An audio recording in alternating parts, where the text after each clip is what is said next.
I think we all are working to find ways to bring the Dharma into our minds over and over and over throughout the day, so that we're not just, reflecting on compassion or the imminence of death or any of those things only on our cushion, but in the other remaining 20 some odd hours of the day, that we can also take opportunities to bring our mind to the Dharma. And so here at the Abbey, we're in the Northern Hemisphere, and we have quite a magnificent fall. And so I've been really appreciating how this season and the changes that are a part of the landscape during this time of year really supports the practice of Dharma. So one of the things that I've been really reflecting on a lot lately, just in conjunction with Venerable Chödrön's teachings on the 4 establishments of mindfulness, is to try to bring a greater awareness of impermanence into my mind on a regular, moment-by-moment basis. Of course, moment by moment is not happening.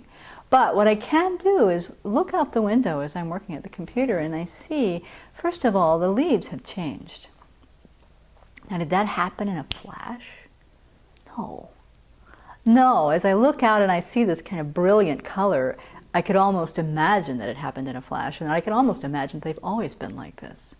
But just a few weeks ago, just a few, they were not like that at all. They were very, very vivid green. And so to simply reflect that this has been a result of something happening moment by moment by moment by moment. So to take my mind to that fact of subtle impermanence. And then also then to notice the wind that's going by those same leaves, and realizing that every movement of that wind is actually affecting the texture of the leaf itself, and one by one they start to fall off.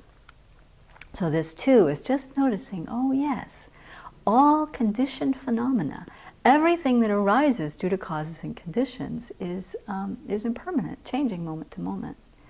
And if I take my mind from that wind element to the wind element in my own body, which is much harder to see the changes, but if I think the motion of that wind through that trees and those leaves is not so different from the motion of the wind through my body, which too is affecting everything on its path, moment by moment by moment. And so to get in touch more deeply with the changes that are happening in this merely labeled collection of parts that I call my body, constantly changing. The other way that I've been really using the fall colors is to practice making offerings with them, which is a really very, very beautiful practice that Venerable Chödrön teaches us a lot. But to simply take a look at all the magnificent beauty around us, or from one exquisite leaf with many, many different colors to the whole landscape of leaves, and imagine making offerings to all the Buddhas and Bodhisattvas everywhere. We can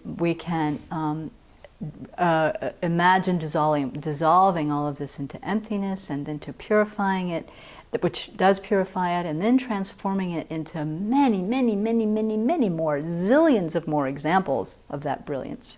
Absolutely pure and glorious, and just making these offerings again and again and again and again. So this does an incredible job to lift up our minds.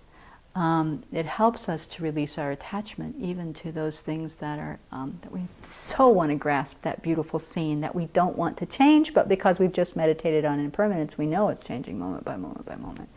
And it helps us to really let it go, and then create a lot of merit, because we are practicing generosity in that way to the Buddha, Dharma, Sangha. So I hope that you have some glorious fall days. And if fall is not your season, then certainly there's something gorgeous in your landscape wherever you are. So enjoy both reflecting on these two really key points of impermanence, and then also the practice of generosity.